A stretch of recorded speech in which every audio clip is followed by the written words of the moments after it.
In the startup world, there's this mantra, right? You hear it everywhere. Execution is everything. We're told ideas are cheap, and it's all about the hustle, the grind, the execution. But what if that's not just wrong, but dangerous? Today, we're going to deconstruct that whole idea and explore something way more powerful. The founder's real job isn't to execute, it's to find. Wow. Let that sink in for a second. This quote just cuts right to the chase, challenging that whole hustle culture we just talked about. I mean, think about it.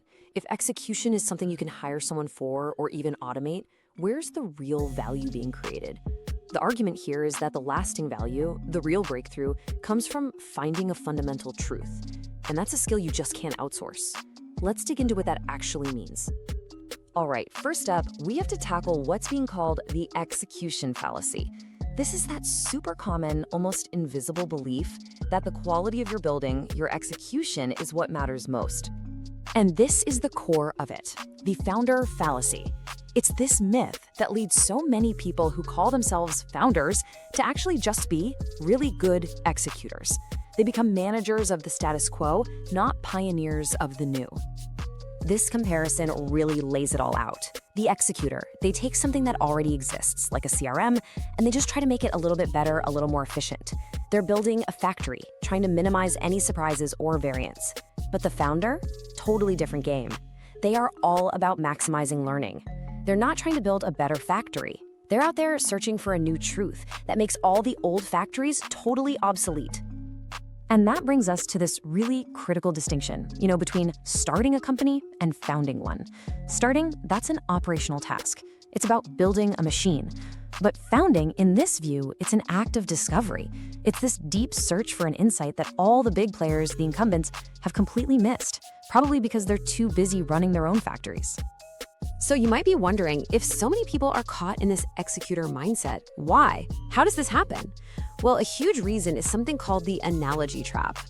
And this trap is exactly what leads to what we call product theater. Oh, you've seen this. It feels like progress. The Jira board is humming, code is shipping, everyone's busy, but it's all a performance. It's a whole lot of activity without any real insight. And it's all driven by copying analogies instead of digging for first principles. And here are the warning signs. I mean, really, ask yourself these questions. Are you building a feature just because your competitor launched it? Is your knee-jerk reaction to every customer problem, let's build a feature for that? Are you pitching your idea as the Uber for dog walkers?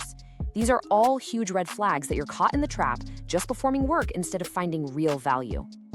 And this is the inevitable result. It's a total death spiral.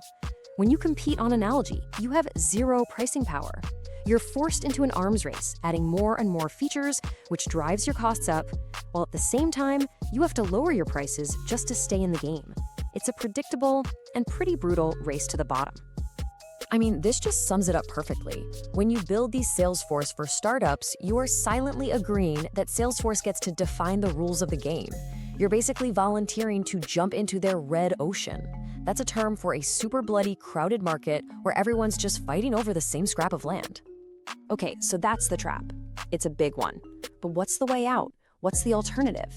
This brings us to the founder's real job, and it's time for a complete rethink of what that role is.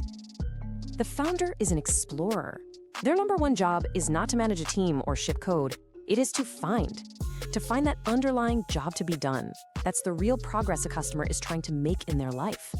The founder's whole mission is to figure out why the current solutions, all those existing analogies, are failing to get that core job done. And to do this, a founder has to protect their most precious asset, their option to explore. You got to think of it as a strategic right. It's the discipline to resist that massive pressure from everyone to just start building something right away.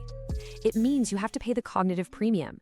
That's the upfront cost of doing the really hard mental work of learning and deconstruction before a single line of code gets written. Okay, so how do you actually do this finding? This next part gives us the practical method, and it frames the work not as creation, but as a kind of archaeology.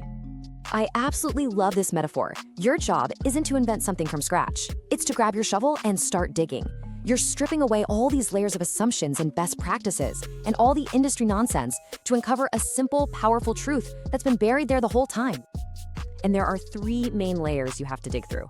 Most companies, probably 90% of them, get stuck at layer one, the symptoms. They just build painkillers for surface-level problems. If you dig a little deeper, you hit the analogies. These are the stuck beliefs that define the whole category. But the real treasure, the real prize, is at the bottom, the bedrock. That's the fundamental, unchanging job the user is ultimately trying to accomplish. And the tool you use for this dig is called the Socratic scalpel. This isn't about asking customers what features they want. It's about being relentless, asking why over and over again. You're peeling back the layers of what they're saying to cut right through the analogies until only the core, undeniable truth remains.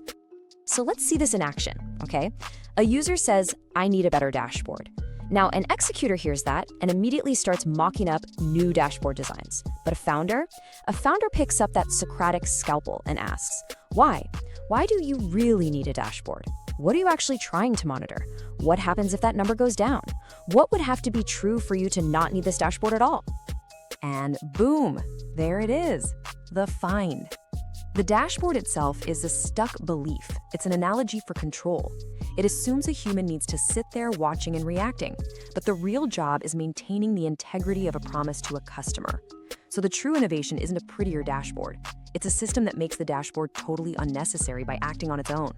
You haven't just improved a feature, you've just discovered a whole new category. So once you've done the archaeology, you've hit that bedrock truth, what's next?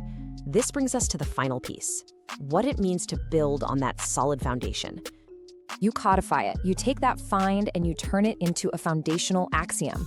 And this isn't some fluffy mission statement you hang on the wall. No, this is a self-evident truth that becomes the constitution for your entire company. It's the ultimate filter for every single decision you make from that moment on. And the difference in thinking is just, it's night and day. The executor's axiom is based on an analogy: the market needs a faster horse. The founder's axiom is rooted in a first principle.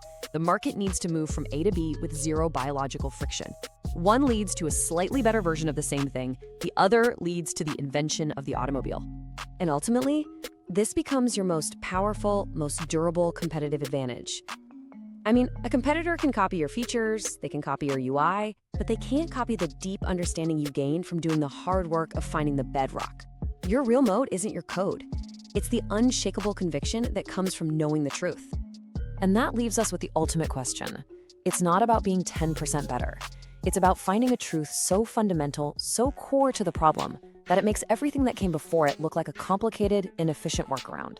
So I'll leave you with this. What truth have you found that makes your competitor's entire existence look like just a series of workarounds? When you can answer that, you've finally stopped executing, and you've truly started founding.